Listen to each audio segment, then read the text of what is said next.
Hello friends, welcome back to my channel. और आज के इस वीडियो में मैं एक मूवी के बारे में बात करने वाला हूं। और उस मूवी का नाम है तमाशा। रणबीर कपूर की फ़िल्म है, आपने देखी होगी शायद। और आज अचानक से मुझे एक मूवी के बारे में बात करने का क्यों सूझा, मैं आगे बताता हूं। मैं कभी किसी मूवी के बारे में बात नहीं करता और मेरा अब फ़िल्मों में भी उतना इंटरेस्ट है नहीं। लेकिन ये एक ऐसी मूवी है, दो ऐसी मूवीज़ हैं। पहली तो थ्री इडियट्स और दूसरी पीके और तीसरी तमाशा। तो तमाशा के बारे में बात करते हैं। आपको ये दोनों फ़िल्में तो याद होंगी, लेकिन तमाशा आई थिंक बहुत कम लोगों ने देखी होगी। तो इस फ़िल्म के बारे में मैं क्यों बात करना चाहता हूँ, उसका सबसे पहला रीज़न है कि ये फ़िल्म बहुत मास्टरपीस है और इस फ़िल्म को ऑस्कर मिलना चाहिए था इन माय ओपिनियन। लेकिन अब क्या करें, जिस कंट्री में बहुत सारे लो आईक्यू लोग हैं, जहाँ की ऑडियंस बड़ी चूतिया है, वो ऐसी फ़िल्मों को ब्लॉकबस्टर बिल्कुल नहीं करा सकती, वो फ्लॉप ही करवा सकती है। इन लोगों की सोच ही घटिया है और लाइक्स डिसलाइक्स बड़े ही अजीब हैं। किसी भी चीज़ को पसंद कर लेते हैं, किसी भी चीज़ को सच मान लेते हैं। तो तमाशा जैसी मूवी का हिट होना बड़ा इम्पॉसिबल था यार। लेकिन फिर भी मेरी नज़र में बड़ी हिट फिल्म है, ये ब्लॉकबस्टर है, मास्टरपीस है। और मास्टरपीस इसलिए क्योंकि ये फ़िल्म इंडिया के करोड़ों मिडिल क्लास मर्दों का आईना है। ये एंटरटेनमेंट भी करती है और एक मैसेज भी दिखाती है। और मैसेज सिंपली इतना है कि यार, अपने ड्रीम्स को किल मत करो। मैं जब भी बाहर निकलता हूँ तो मैं इंडिया के जितने भी जो मर्द हैं, जो ज़िंदा लाश बन के घूमते हैं गाड़ियों पे, टू व्हीलर पे, कारों में, तो अजीब सी नेगेटिविटी रहती है। ये बात तो चलो मैं हर वीडियो में बोलता हूँ, लेकिन मैं अब इस फिल्म को इस चीज़ से लिंक करना चाहता हूँ कि इनमें से बहुत से लोग ऐसे होंगे जो कुछ अलग करना चाहते थे, जिनका कुछ अलग ड्रीम होगा, लेकिन वो कभी वो चीज़ कर नहीं पाए, वो कभी अपने लिए वक्त निकाल नहीं पाए। उनको एक घुट्टी पिला दी गई। उनको सिर्फ ये बता दिया गया कि भाई तुझे कॉलेज के बाद जॉब ढूंढनी है, पैसे कमाने हैं, और जब घटिया सोशल सेरेमनीज़ में वो पैसे लगा देना है। जब तेरा बच्चा होगा फिर तेरी शादी करवा देंगे, फिर तू बच्चे कर लेना, और जब तेरे बच्चे बड़े हो जाए तो उनकी शादी में वो पैसा लगा देना।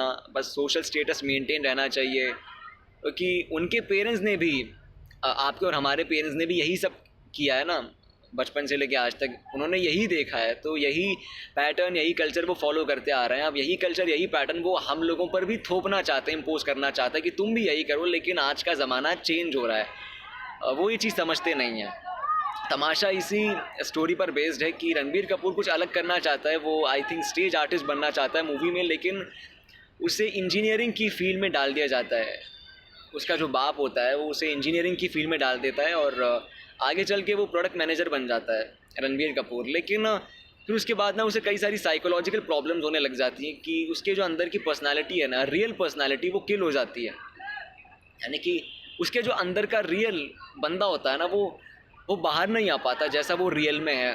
उसकी जो ऑथेंटिसिटी है वो किल हो जाती है। लेकिन फिल्म में जब वो किसी और कंट्री में होता है और जब वो दीपिका पादुकोण से मिलता है, तो वो अलग ही बंदा होता है। वो जब वो एक सिटी वाला रणबीर कपूर होता है सिटी वाला, कि भाई सुबह काम पे उठा, ब्रेकफास्ट किया, कार में बैठा, ट्रैफिक में माथा बचाया, फिर ऑफिस गया, ऑफिस में फिर काम किया, और फिर वापस घर आ गया, और फिर सो गया, फिर नेक्स्ट डे वही पैटर्न फॉलो किया।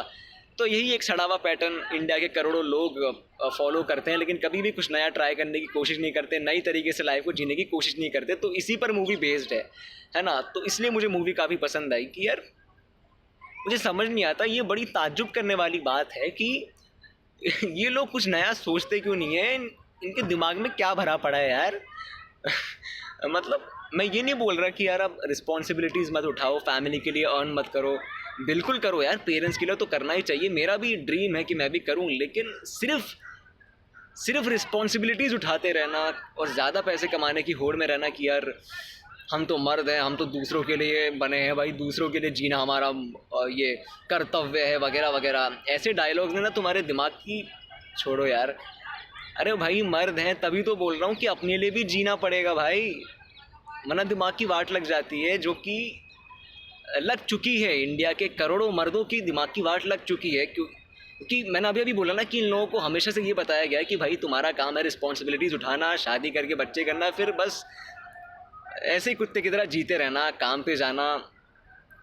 और सच बताऊं तो ये चीज़ नामर्दों वाली है। मैं इस चीज़ को मर्दानगी में बिल्कुल नहीं गिनूंगा कि आप बस दूसरों के लिए जीते आ रहे हो, अपनी फैमिली के लिए जीते आ रहे हो। कभी थोड़ा अकेले में वक्त बिताओ, कभी थोड़ा अपने लिए जी कर देखो। अब जो तुम्हारा ड्रीम था बचपन में, जो तुम करना चाहते थे, जो तुम्हारे ख्वाब हैं या फिर जो तुम्हारे अंदर के डिज़ायर्स हैं, जिससे तुम्हें खुशी मिलती है, भले उससे पॉपुलैरिटी ना मिले, लेकिन कुछ अलग पर्सपेक्टिव मिलता है लाइफ के लिए, है ना। एक अलग प्लेजर मिलता है, वो चीप प्लेजर नहीं होता है ना।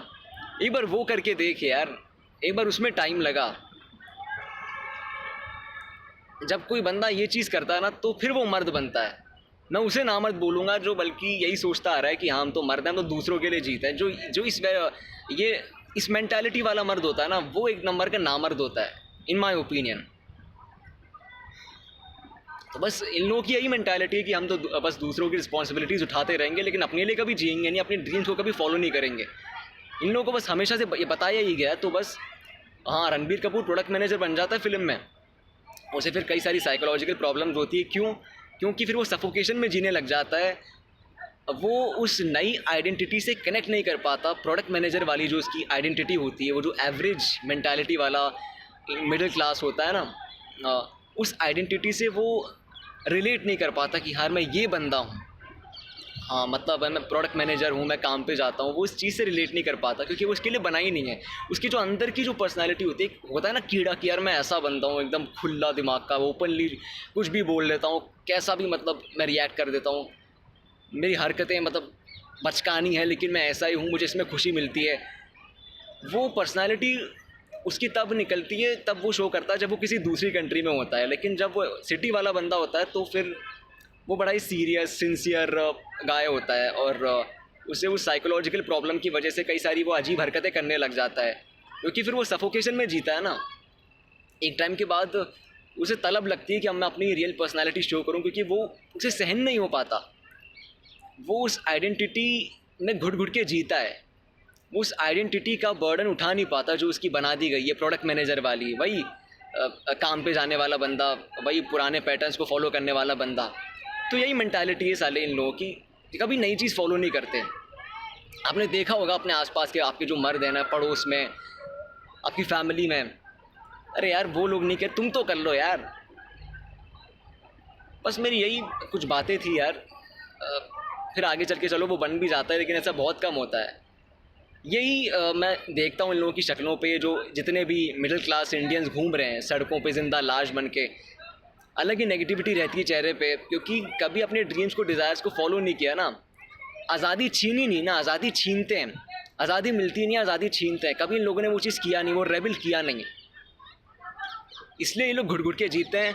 फिर सड़कों पे जाते हैं जिंदा लाश बन के, रोड रेज करते हैं, लड़ाइयाँ करते हैं, छोटी छोटी बात पे ये लोग लड़ते हैं। फिर घर जाके बीवी से लड़ते हैं, फिर बीवी दिमाग खाती है इनका। तो ये ऐसी इनकी ज़िंदगी हो जाती है कुत्ते जैसी। मैं मिडिल क्लास लोगों की बात कर रहा हूँ, अमीर लोगों की बात नहीं कर रहा। उनका दिमाग तो अलग ही होता है, कम से कम उन्होंने कुछ किया तो है। सबसे बड़ा कुत्ता मिडिल क्लास होता है। तो बस मैं यही चीज़ें शेयर करना चाहता था, यही कुछ मेरे आइडियाज़ थे। यार कुछ तो अपने लिए सोचा करो, कुछ तो कम से कम मैं तो बोलूँगा यार 1-2 महीना अपने लिए निकालो, कहीं ट्रैवल पे जाओ, अपने ड्रीम्स को फॉलो करो। भले कुछ हो ना, लेकिन trying is better than getting successful. Trying is better than getting successful. यार कोशिश करना सक्सेसफुल होने से ज़्यादा आपको खुशी देता है कि यार कुछ करने की कोशिश तो की, उससे प्लेजर तो मिला। ये लोग वो भी नहीं करते साले। ये मेरा थॉट है कि मैं ये नहीं बोल रहा कि सक्सेसफुल हो जाके, लेकिन यार एक बार ट्राई तो करके देख यार, उसी में तेरी पर्सनालिटी एकदम चेंज हो जाएगी। तो घुट घुट के नहीं जिएगा, सफोकेशन में नहीं जिएगा। तेरी हालत वो तमाशा वाली रणबीर कपूर जैसी नहीं होगी कि बाद में चल के ना उसे फील होता है कि मैं करना कुछ और चाहता था, लेकिन सालों ने मेरी आइडेंटिटी ऐसी बना दी, एकदम रोबोट है ना, रोबोट बन जाता ना एक। तो यहाँ पे जितने भी मिडिल क्लास आदमी हैं वो सारे रोबोट हैं, वो इंसान नहीं है, रोबोट है। रोबोट बन के जी रहे हैं। अपने अंदर की जो बातें वो निकालते नहीं हैं, ओपनली कुछ भी करते नहीं है, दब दब के जीते हैं, सफोकेशन में ही जीते हैं, और फिर ऐसे ही मर जाते हैं। क्या फ़ायदा है इस ज़िंदगी का ऐसे यार? इस ज़िंदगी का कोई फ़ायदा नहीं है, ऐसे कब तक जियोगे? तो इसलिए मुझे मूवी काफ़ी पसंद आई, और मेरी नज़र में तो इस मूवी को ऑस्कर मिलना चाहिए था यार। अगर ऐसी गहरी बातें जाननी है तो वीडियो को लाइक कर दो, चैनल को सब्सक्राइब कर दो। Thank you.